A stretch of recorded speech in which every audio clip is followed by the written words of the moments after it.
اسے وہ قوامی سیوئی بھی کہتے ہیں اس کو، اور اس کو شکر میں ڈال کر بڑے اچھے ڈرائی فروٹ کے ساتھ بناتے ہیں قوامی سیوئی. تو وہ سیوئی کبڑا مختلف قسم کے اقسام بنتے تھے. اس طرح بس اور کوئی خاص نہیں. اچھا، اماں کے ہاتھ کی کیا چیز آج بھی یاد کرتے ہیں؟ مجھے امی جان کے ہاتھ کا جو کھانا تھا بریانی والدہ میں بہت اچھی بناتی تھی، بنا گوشت بہت اچھا بناتی تھی وہ. اور والدہ جو ہے نہاری ہے، حلیم ہے، یہ چیزیں امی بہت اچھا بناتی تھی. نہاری خاص کر مجھے والدہ کے ہاتھ کی نہاری بہت پسند ہے، اور اس کا ٹیسٹ ابھی مجھے یاد ہے. افسوس کہ میرے والدین نہیں رہے اور امی کا انتقال 1.5 سال پہلے ہو گیا، لہٰذا بس یادیں رہ گئی ہیں اور حسرت یاس یہی چیزیں ہیں. اب وہ دور کہاں ہے، وہ دن کہاں آنے والے ہیں. اللہ ان کو جنت نصیب کرے. اور ظاہر ہے اماں کی جگہ کوئی نہیں لے سکتا. آپ کی امی جان کو آپ کو ہمیشہ یاد رہیں گے ان کے ہاتھ کا ذائقہ. لیکن چھوٹی سی یہ ہم چاہتے ہیں کہ تھوڑی بچپن میں ہم آپ کو لے کے جائیں، کیونکہ عید کا تعلق ظاہر ہے جب بھی ہم بات کرتے ہیں عمر بچپن کی بات ضرور کرتے ہیں، اور ہر ایک کی عیدوں میں ان کے بچپن کا ذکر ضرور آتا ہے. تو تھینک یو سو مچ کہ آپ نے ہمارے ساتھ شیئر کی اپنے بچپن کی بہت خوبصورت یادیں ہیں. یاد تھوڑا سا یہ بھی بتا دیجیے، بچپن میں ہر بندے کی یا ہر بچے کی خاص گیم ہوتی ہے، آپ کی کون سی گیم تھی جو بہت پسند ہوتی تھی آپ کو؟ میں شروع ہی سے جو ہے فٹ بال کا بڑا شوقین رہا ہوں، اور کھیلنے کا. ہاں تو بچپن میں، اس کے بعد جو ہے اسکول سے کالج سے جامعہ دارالعلوم جہاں بھی گیا میں فٹ بال کا بڑا شوقین تھا اور فٹ بال بہت کھیلتا گیا. تو آپ کے محلے میں جس طرح پنجاب کا کلچر ہے جو خاص طور پہ دیہات میں، اس طرح کی گیمز بھی ہوتی تھی جس طرح عام طور پہ گلی ڈنڈا اور اس طرح ہاں کی کبڈی اور اس طرح؟ یقیناً گلی ڈنڈا بھی کھیلتے، صحیح آپ یاد دلا دیا، وہ بھی کھیلتے تھے. جی ہاں، یس. لیکن جب تھوڑی سی اور شعور کی منزل میں داخل ہوئے تو فٹ بال کی سمجھ لگی آنے، تو مجھے بھی کھیل بہت پسند تھا. لیکن یہ کہ اپنے گھر میں، چونکہ میں بورن براڈ اپ میں شہر میں ہوا، دیہات میں رہنے کے اتفاق کم ہوتا ہے. تو ظاہر دیہات میں بھی کھیل کے بہت سارے اقسام ہیں، پوری زمینیں ہوتی ہیں. تو جب بھی ہم اپنے گاؤں گئے جو ہمارا آبائی وطن تھا جہاں ہماری زمینیں ہیں، تو وہاں گلی ڈنڈا وغیرہ ہم کھیلتے تھے. لیکن شہر میں چھو کے رہتے ہوئے گراؤنڈ بھی تھا تو فٹ بال مجھے بڑا پسند تھا. اچھا مولانا صاحب، لکھنؤ کا ادب بہت مشہور ہے، اردو بھی بہت مشہور ہے، تو کیا کھیلوں میں بھی اتنی ادب کا خیال رکھا جاتا تھا؟ کیونکہ جب بھی بات آتی ہے لکھنؤ کی تو ادب کی آتی ہے، اور زبان کی آتی ہے، شستہ اردو کی آتی ہے. تو کھیلوں کے حوالے سے بتائیے گا کہ کیا خاص ایسی کھیل تھی جو وہاں کے بچے کھیلتے تھے، اور مجھے یقین ہے کہ وہ بھی بہت ادب سے ہی کھیلا کرے تھے. ادب آداب کا کوئی ایسا واقعہ جو آپ سنائیں اور پتہ چلے کہ واقعی اس کلچر میں ادب بہت بلند ہے؟ ادبیت، لکھنؤ کی ادبیت کا الگ یہ ہے کہ اگر آپ لکھنؤ کے اسٹیشن سے اتریں تو رکشے والے آپ سے کہیں آئیے تشریف رکھیں، کہاں جانا ہے اور آپ کی منزل کہاں بتائیے.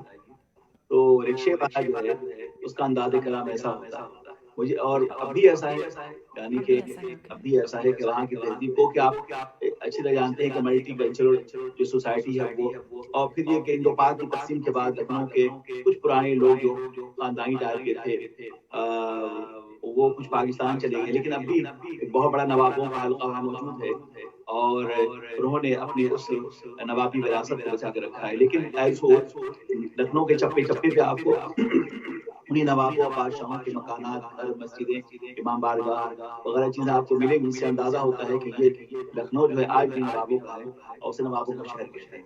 اور زبان و ادب کے لحاظ سے لکھنؤ کا کوئی ایسا تکیہ کلام کہ بندہ وہاں پہ چل پھر رہا ہو اور لوگ جو ہے وہ اس فکرے کو بہت زیادہ استعمال کرتے ہوں، وہ کون سا ایسا تکیہ کلام یا ایسا فکرہ ہے؟ تکیہ کلام تو خاص نہیں کہہ سکتا، ان کی اپنی جو سلینگ لینگویج میں یقیناً کچھ ہوگا، لیکن وہ بات بات پہ مخاطب بنے، اما یار چھوڑو، اما یار یہ کرو. تو اما یار کا کلچر ہم نے زیادہ پایا. اور پھر یہ کہ جو بزرگ ہیں وہ چھوٹے بچوں کو ہونا بیٹا کے بجائے بھیا بھی کہتے، بھیا ادھر آؤ، بھیا یہاں آ جاؤ. تو بات بات میں جو ہے ادب و احترام کے لیے بھیا کے لفظ کا بھی استعمال ہوتا رہتا ہے، جو اور جس اسٹائل سے وہ بولتے ہیں زبان میں بڑی چاشنی اور حلاوت مٹھاس ہوتی ہے. اگر یہاں کسی کو اس انداز سے بھیا کہیں شاید برا مانے، لیکن وہ اما یار، بھیا، اور پھر دیکھیں جناب عالی، اس طرح کے الفاظ کا استعمال جو ہے وہ اکثر رہتے ہیں. صحیح. ہر ایک کو جس طرح آپ نے بھی کہا آپ کو بچپن میں پڑھنے کا بہت زیادہ شوق تھا، کتابیں خریدتے تھے، تو بچے جو ہیں وہ تو بچوں کی کتابیں زیادہ خریدتے تھے. اور یہ بتائیے کہ اس دور میں آپ بھی وہ جنوں پریوں کی بھی کتابیں یا وہ ٹارزن کی واپسی یا وہ اس طرح کی چیزیں بھی آپ پڑھتے ہوں گے، تو کون سی ایسی کتاب تھی بچپن میں جو آپ کو بہت زیادہ پسند تھی اور بار بار پڑھتے تھے؟ کچھ قصے کہانی کتابیں رہی ہوں گی اس وقت جو اسکول سے متعلق ہوں گی، لیکن یہ ہے کہ میں اس دور میں چھوٹی چھوٹی کہانیاں جو لکھنؤ یا دہلی کے بادشاہوں کے حوالے سے تھیں تو وہ اچھی لگتی تھی، مختصر چھوٹی چھوٹی کہانیاں. تو اس زمانے کے مغل دور کے بادشاہوں کے چھوٹی چھوٹی کہانیاں جو ابتدائی کتابوں میں درج تھیں مجھے وہ پسند آتی تھیں. لیکن ویسے کسی لمبی کہانی بچوں کی بھی نہیں ہوتی، ابتدائی کتابوں میں تو طویل کہانیاں بچوں میں درج نہیں ہوتی، چند لائن ہوتے ہیں، تتلیوں کی کہانیاں ہو گئی اور کیا نام ہے کسی شیر کی کہانی ہو گئی، طوطے کی کہانی ہو گئی. تو یہ چیزیں جو بچوں کا عمومی ان کی ذہن کی ساخت کے لیے جو چیزیں پڑھائی جاتی ہیں وہ ہم بھی پڑھتے تھے اور خوش ہوتے تھے. جی، اور یہ بتائیے ہر بندے کی کوئی نہ کوئی خواہش ہوتی ہے کسی نہ کسی جگہ کے حوالے سے کہ وہاں پہ جا کے دیکھنا، سیر کرنا یا کچھ ایسی چیزیں ڈھونڈنا کہ کوئی تاریخی پس منظر ہے اگر کسی جگہ کا. تو آپ کی اب جو اس وقت جو ہے ہوتا ہے بندہ ایک بات کا سوچتا ہے، کوئی ایسی آپ کو جگہ دیکھنے کا شوق ہو کہ میں دنیا میں فلاں ملک کے فلاں شہر کی فلاں جگہ یا بلڈنگ یا اس کی کوئی چیز دیکھنا چاہتا ہوں، وہ کون سی جگہ، وہ کون سی چیز یا وہ کون سا شوق ہے جو ابھی آپ کو کبھی کبھی جو ہے وہ تڑپا دیتا ہے؟ بھائی جو شوق تو رکھتا ہے دیدار کے لیے وہ تو حرمین طیبین ہے، وہ سرور کونین کا آستانہ ہے، وہ اللہ کے رسول کی بارگاہ ہے کہ ہم مدینہ جائیں، مدینے سے آئیں پھر جائیں، تمام عمر اسی میں تمام ہو جائے. یہ خواہش ہے اپنی. لیکن ویسے مجھے تاریخ کے حوالے سے جہاں بھی کوئی ایسے نشانات یا علامات ہوں جس کا تعلق اسلامی دور کے کسی دور سے ہو مجھے وہ بہت پسند ہے. مثلاً کہ یورپ میں جو ہے وہ قرطبہ ہے، اندلس ہے، اور اس کے ساتھ جو ہے مسجد قرطبہ وغیرہ جو ہے. تو یہ جو ہے اس طرح کی تاریخی چیزیں مجھے دیکھنا بہت پسند ہے جہاں سے مسلمانوں کا ایک ماضی وابستہ رہا ہے اور جہاں سے مسلمانوں کے عروج سوال کی تاریخ کا آغاز ہوتا ہے. مجھے وہ چیزیں بہت پسند ہیں. ایسے ہی ترکی میں کئی بار گیا ہوں ان جگہوں پر، دل جب بڑا چاہتا ہے کہ میں ترکی جاؤں. تو ترکی میں بہت سارے ہمارے آثار ہیں ترکی کے. اس طرح جو ہے میں لیبیا گیا ہوں، لیبیا میں مسلمانوں کے بڑے آثار ہیں. ایسے مراکش میں اولیاء کرام کی بہت ساری زیارات اور ان کی قبریں موجود ہیں. تو اس طرح ان مقامات پہ جا کر یہ محسوس ہوتا ہے، دل کو ایک آہٹ سی لگتی ہے اور یہ اندازہ ہوتا ہے کہ سب کہاں کچھ لالو گل میں نمایاں ہو گئی، خاک میں کیا صورت ہونی جو پنہا ہو گئی. تو ان آستانوں پر ان شخصیات کی خدمات، ان آستانوں پر جا کر ان حضرات ان شخصیات کی خدمات کا اندازہ ہوتا ہے جو انہوں نے اس دنیا میں رہتے ہوئے اقوام عالم کے لیے چھوڑ. مولانا صاحب بہت شکریہ ہمارے سے اتنی اچھی اپنی بچپن کی یادیں، اپنی معلومات، اپنی دل کی باتیں، اپنی عیدوں کے حوالے سے آپ نے بات کی اور لکھنؤ کا ذکر آیا اور بہت اچھا لگا اس کا ذکر بھی سن کے، کیونکہ بچپن سے سنتے آ رہے تھے لکھنؤ کا ادب، اور جب بھی اردو زبان کا ذکر ہوتا ہے تو لکھنؤ کو، تو اب میرا خیال ہے بہت خوش نصیب ہے کہ وہاں سے آپ کا تعلق ہے. بہت شکریہ. اور تھوڑی سی انفارمل اس حوالے سے کہ ہمیشہ دینی حوالے سے آپ سے بات ہوتی، تو آئی تھنک آپ لوگ کو بھی اچھا لگتا ہے کہ تھوڑا سا لوگ آپ کے بارے میں جانیں، کیونکہ جاننا چاہتے ہیں، لوگوں کو تجسس ہوتا ہے، جو لوگ آپ سے پیار کرتے ہیں ان کو تجسس ہوتا ہے کہ آپ کی ذاتی زندگی کے حوالے سے بھی تھوڑا جانیں. اور ظاہر ہے عید کے حوالے سے بھی عمر رمضان کا کافی علماء کا تھکا دینے والا ایک مہینہ ہوتا ہے کہ اسٹرگل کرتے ہیں، تراویہ، نماز اور پھر لیکچرز دینا. اور مولانا صاحب ظاہر اتنی ڈفرینٹ جگہوں پہ لیکچر بھی دیتے، تو مولانا صاحب اللہ تعالیٰ کو بہت اجر دے. اور یہ ایفرٹ جو آپ جیسے لوگ کر رہے ہیں ہمارے لیے، ہماری جنریشن کے لیے جو اس وطن میں پل بڑھ رہی ہے، تو بہت زیادہ لوگ کی دعائیں ہیں. بڑا اچھا بلکہ بڑا زبردست کنٹریبیوشن رہا سحری کی نشریات میں، خاص طور پہ مولانا کے ساتھ مجھے بھی شرف حاصل ہوا کہ پورا مہینہ جو ہے ان کے ساتھ بات کی اسلام کے اوپر مختلف جو ٹاپکس ہے. مولانا صاحب یہ بتائیے کہ اسلام کے بہت ساری شخصیات جو ہیں آپ نے یقیناً مطالعہ بھی کیا ہے، وہ اگر ان کو، وہ تو نو ڈاؤٹ ہر شخصیت ہے ایک بہت بڑا روشنی کا مینار ہے، یہ بتائیے کہ اسلام سے ہٹ کے بھی کوئی شخصیت آپ کو بہت زیادہ متاثر کرتی رہی ہے؟ میں سمجھتا ہوں کہ معلومات کے حوالے سے کوئی ایسی معلومات نہیں ہے جو اسلام سے الگ ہے. ہر معلومات جو ہے اس کا مبدأ فیاض جو ہے وہ اسلامی ہے، اس کا مصدر، اس کا منبع اسلامی ہے. چاہے اگر میں فلسفے کا بھی طالب علم رہا ہوں، مجھے امام راضی کی کتاب تحفۃ الفلاسفہ، معیار العلم وغیرہ بہت پسند رہی ہے، وہ دقت دراز کتاب ہے. یہی وجہ ہے کہ میں ان مشائخ، علماء، محدثین کے مراکز اپنی جگہ، مگر عہد حاضر میں علامہ اقبال کی شخصیات سے بہت زیادہ متاثر ہوں، چونکہ ان کی شخصیت، ان کی شاعری صرف فلسفہ نگاری نہیں ہے، لفظوں کا انتخاب نہیں، بلکہ اس میں جہاں بانی بھی اور جہاں بینی بھی، اس میں یقین ہے، اعتماد ہے، فکر ہے، فلسفہ ہے، اخلاقیات ہیں، لفظیات ہیں، تفاسیر قرآن ہے، حدیث نبوی کا ترجمہ ہے، اعتقاد ہے، ہماری دینی ایمانی حیات اور ارتقاء کے وہ تمام اصولیات موجود ہیں جو انسان کو فرد کامل بناتا ہے. جی بڑی اچھی نوٹ، اور اس میں کوئی شک نہیں ہے کہ علامہ اقبال جو ہے وہ، بلکہ میں تو یہ کئی دفعہ جب پروگرام دیکھتے ہیں تو ہندوستان میں وہ ابھی تک جو ہے وہ علامہ اقبال کو اپنا شاعر اس طرح ٹریٹ کرتے ہیں جس طرح اپنا شاعر جو ہے وہ ہندوستان کے ساتھ ان کا تعلق رہا ہے. بالکل قومی شاعر تھے وہ، اور آج بھی وہاں کے اسکول جو ہم پڑھتے تھے، اور آج کی بات ہے کہ سارے جہاں سے اچھا ہندوستان ہمارے انہوں نے لکھا ہے وہ پڑھتے ہیں. اور لب پہ آتی ہے دعا بن کے تمنا میری، یہ ہمارے ہاں اسکولوں میں انڈیا کی بات میں بتاؤں کہ عام طور پہ لوگوں کا یہ خیال ہوتا ہے کہ وہاں کے مسلمان جو ہندی میڈیم سے پڑھتے ہیں. ایسا نہیں ہے، ہزاروں اور لاکھوں کی شکل میں جو ہے اردو میڈیم اسکول پاکستان کے اندر بالکل یہ ڈھانچہ جو انڈو پاک کی تقسیم کے بعد بھی ویسا ہی ہے. یعنی کہ جب پاکستان نہیں بنا تھا تو بھی جو ہے ہندوستان میں مسلمانوں کے بچے جو اردو پڑھتے تھے، غیر منقسم ہندوستان کی بات کر رہا ہوں، اور وہ تقسیم کے بعد بھی نصاب تعلیم وغیرہ بھی ہے. تو اس لحاظ سے مسلمانوں لاکھوں اسکول ہیں جہاں مسلمانوں کے بچے اردو میڈیم سے پڑھتے ہیں، اور وہاں علامہ اقبال کی فکر پڑھائی جاتی ہے، اور کے ساتھ ساتھ لب پہ آتی ہے دعا بن کے اس طرح سے صبح کے کلاس کا سیشن کا آغاز ہوتا ہے. ہندوستان میں یہ مسلمان جو ہیں وہ اس پہ پراؤڈ فیل کرتے ہیں یقیناً. باقی جو ہندوستانی ہیں وہ لوگ جو ہیں وہ علامہ اقبال کو کس نظر سے دیکھتے ہیں؟ میں کر رہا ہوں نا کہ ہر ٹرین پر علامہ اقبال کے اشعار کہیں نہ کہیں مجھے نظر آتے ہیں. اور اقبال کا عالم یہ ہے کہ علی گڑھ کی تاریخ ہو، اور ہندوستان میں حریت فکر کی تاریخ ہو، آزادی ہند کی تاریخ ہو.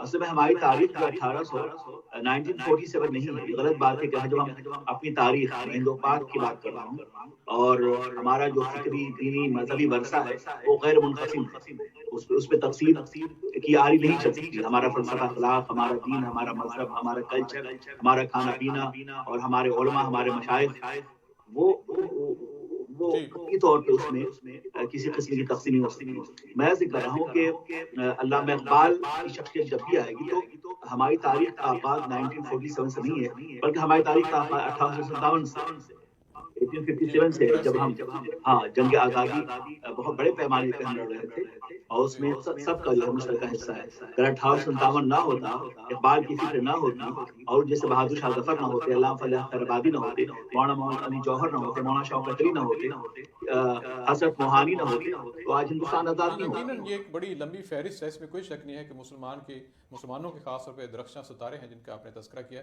مولانا صاحب بہت ہی اچھا لگا آپ سے گفتگو کر کے، بڑا اچھا آپ نے معلوماتی چیزیں ہمیشہ کی طرح آپ نے شیئر کی، اور یہاں پہ ونس اگین آپ کو عید مبارک کہتے ہیں، اور میری طرف سے بھی آپ کو یہاں سے خدا حافظ. انشاءاللہ پھر انشاءاللہ ایک بات اور کروں کہ رمضان پاک کے بعد انشاءاللہ اب آج عید کا دن ہے، تو اس کے بعد بھی ہم تصوف کے حوالے سے اسی رمضان ٹی وی پر تصوف کے حوالے سے، اخلاقیات کے حوالے سے، اولیاء کرام کے افکار کے حوالے سے انشاءاللہ پروگرام لے کر حاضر ہوں گے. اس لیے کہ اور وہاں ناظرین جو ہے صحابہ نہیں وہ آتے اس کا ویٹ کریں گے اور آپ کے پروگرام کا انتظار کریں گے. جی بہت بہت شکریہ مولانا صاحب.